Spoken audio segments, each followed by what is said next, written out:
Hi, we're the Boomershines, and we have a dream of doing the Great American Loop with ourselves, our 2 kiddos, 1 and 2, and our 2 cats. and 2 cats. But first, we gotta buy a boat. And this is our November, what's today, 10th update. We went to Florida to look for some boats, and we need to give you an update. Hold on. Okay. Oh, okay. Kitty on the counter. Okay, you guys are excused. We lost our assistants. But this is an update on where we are right now in our hunt for a boat. Never-ending search. Our hunt for the perfect boat, and we only have a few months to go. The last week of October, we were negotiating on a boat, and so we flew down to Florida to see it, and we looked at a couple boats. And I feel like we should do individual VBSs on the 3 boats that we looked at that would be great loop boats. But I think we hit the highlights here and give the pros and the cons of the 3. I'm just doing what you say. Okay, we flew down, we jetted down with the kids because we think it's important for them to be part of this decision because they're living on this boat too. The ones that we think will actually be our loop home, we thought it was a good idea to involve them with Yes. It also coincided with the Fort Lauderdale Boat Show, so we got to do a little bit of that as well. And the first boat we went and looked at was a McKinna 58. This boat is so sexy to me. You know, from the exterior, you look at it, and I'm like, that's my boat. But that's my boat. Yeah, there you go. That's what I'm talking about. But it had good runaround space. It had good great aft runaround space. area. Great aft table. Inside, it was. Well, it was moved. It was tight. It was a little tight. Like it looked gorgeous inside too. Like we'd add throw pillows and we'd be done. Yeah. Yeah. But upon closer inspection. Upon closer inspection, the pros are it's gorgeous and it has 3 staterooms, 2 heads. Closer inspection, it had a couple little issues and things that we easily noticed, like there's a broken can light with like shards of glass, which made me wonder. If you're listening to boat, it made me wonder. that. But the biggest con on that boat, as I saw it, was once I started like really diving into the galley, like there's not a lot of storage on that boat. Great for like if you're going for like a weekend or an excursion, but maybe not. Not even the Bahamas. Like it was a. You're not it'd be a quick provisioning. Bahamas trip.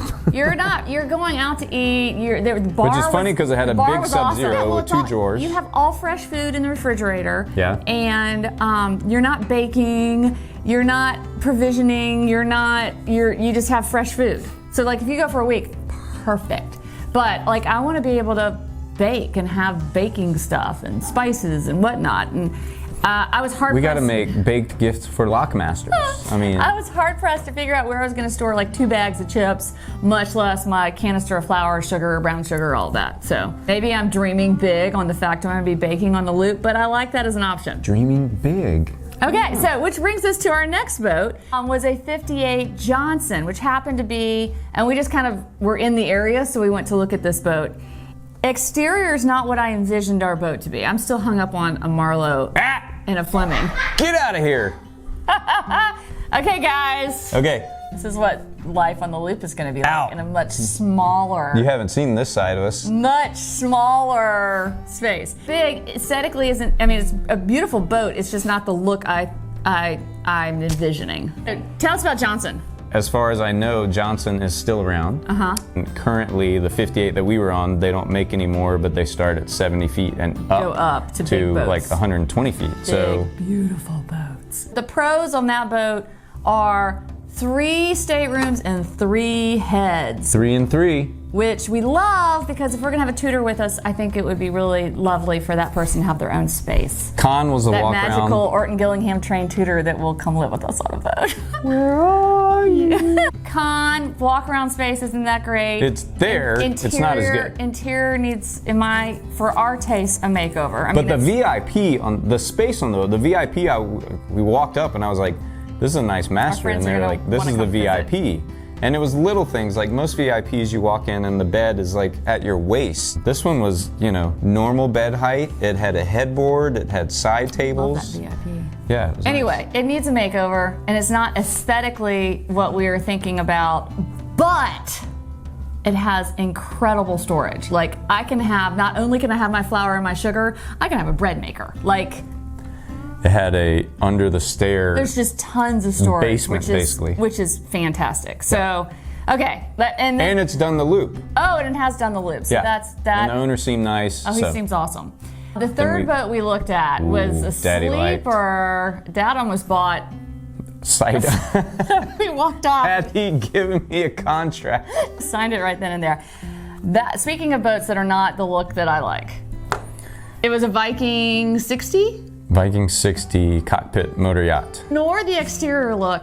The previous owners have redone everything inside perfectly. Not necessarily to our taste, but it's perfectly done. We were joking you could pull it up at Fort Lauderdale International Boat Show and park it there at a dock and put a for sale and say a 2020. It's a 1999. And nobody would argue with you. It's a 19. It is so spotless. Well done and spotless and perfectly maintained, and all the things that they've done to it are incredible. Like all new gel coat. They had made the windows larger in the master state room, like so that you had great windows and great natural light. It was because they wanted to have egress. Yeah, better. it was done. It was all grip paint it was too, which done is the best paint. So well, but it had that enclosed aft deck, and so there wasn't really outdoor space. So that was our big con. Like, do you want to be like out and talking to people walking by on the docks with an open aft deck, or do you want to be enclosed? Well, the side windows open, but they only basically open halfway. It was tinted, which was great for the Florida sun, but as we get up into northern waters, you'll want people to see in, and the interaction between being in that awesome sunroom, Florida room, is one door. Like it was one door. Our kids loved it. There's tons of space. Great run. I mean, like they were playing hide and seek and having a ball. They wanted They wanted that baby as well. So the pro on that one, done so well. Con is, it doesn't have a dining room table. So there were things that we'd have to change to make it fit our family. And it doesn't have outdoor space. Everything is enclosed and air conditioned. There was another con we found out, the MAN diesels. Oh, Twin 1,000 horsepower. So 2,000 horsepower to do the loop is bringing a gun to a knife fight. It was overkill. Yeah. On the engines. And then we looked at 3 other boats, one of which was a different it was another Viking, that same model. It was bad. It's amazing to go the same model boat, exact same model, one owner to the next owner, and you walk on and you're like, okay, we're done. Okay, so we walked on, we walked off. We looked at one boat that I walked into the salon. There was and I turned around, and I'm still kicking myself that I didn't grab the kids with me when I turned around because it smelled wall of mildew. So bad. This is why you have to go on boats. Oh, we looked at a Hatteras. That was a bad one too. Some people told us a Hatteras 52. We went on. It was not a good option. Thank you for the suggestion, but that's not our boat. We got on 3 boats that would be great for us for the loop. One, super sexy, but doesn't have storage. The McKenna, and maybe has some questionable maintenance history. 2, isn't the look on the exterior or the interior, but great space and great storage. And 3, completely done, like so well done, like it's a brand new boat, but we need to alter a couple things. It's a brand new 1999 boat. Yes. Yeah. And no outdoor space, and no, like, you're not communicating with people on docks because you're in your air-conditioned little bubble. It also was 60 feet, which that's pushing the envelope of our insurance. For what we can do. So that which would you do? Ready? Option 1, photo. Sexy. Option no 2. Not as sexy, but great storage. Option 3. Not as sexy, but really well done and no outdoor space. There you go. Okay. So, in addition to seeing all those boats, we also hit the Fort Lauderdale Boat Show for a hot second. And found our dream boat. Oh, yes, we did. It's a Fleming 65, and I don't even know how much it is, and it's not for sale, but it was gorgeous. It was good. We did a tour of that, which we're going to do that later. We'll post that. Oh, that was so good. Oh, we toured did a green line, which we'll do a whole review on as well. For all you folks wanting to see a green line, we did it.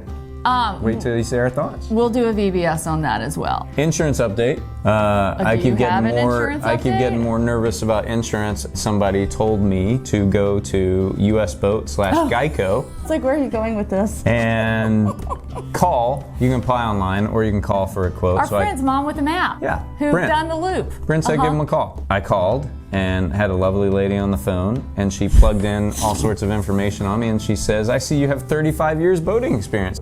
I'm thinking that is a good start. Yes, how do you know that? So do you also know where my missing sock is? Because you seem to know everything about me. And she laughed, and I'm thinking we're off to a great rapport. I'm totally gonna get the insurance right here and now on the phone. So then she asked some further questions, and she asked about my operation of the boat, and I said I operated a 46-foot for over 120 hours, and I have it signed off on a logbook, captain's log, blah, blah, blah. Then she said, what's the biggest boat you've owned? Well, the biggest boat I've owned is a 22-foot, 350 horsepower V8 2015 Malibu. Okay, there's a lot of details that yeah. She said, hold on, I'll put you on hold and I'll talk to my underwriter. So she gets back, I'm getting a little nervous at this point, and she says, I am underwritten for a 30-foot yacht.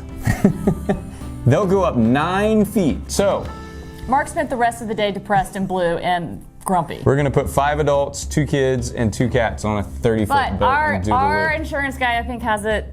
He's working out. It's still variable, and Keep our fingers crossed. For everyone who says that insurance is not a problem, they have not gotten a boat insured in the last year. The whole market has changed. 6 months has gone to a hard market, quote is the unquote, term. from multiple agents. So It is a different market than it used to be. So there you have it. Let us know which of the 3 boats that we looked at you would pick, and we'll be back with some VBS episodes soon. Yep. Anything else you want to add to that? Nope. Anything else in Florida? We saw a mermaid show. That was pretty exciting. We And saw our the kids' foster version. kitten got adopted by Mom with the Map, which is why we were hanging out with them. So she is off living on a boat. I miss her. Anyway, that's it. All right, thanks for joining in on this November update. I think we're going to have another November update. So this is our first November update because there's a lot of stuff going on. All right. Shine on!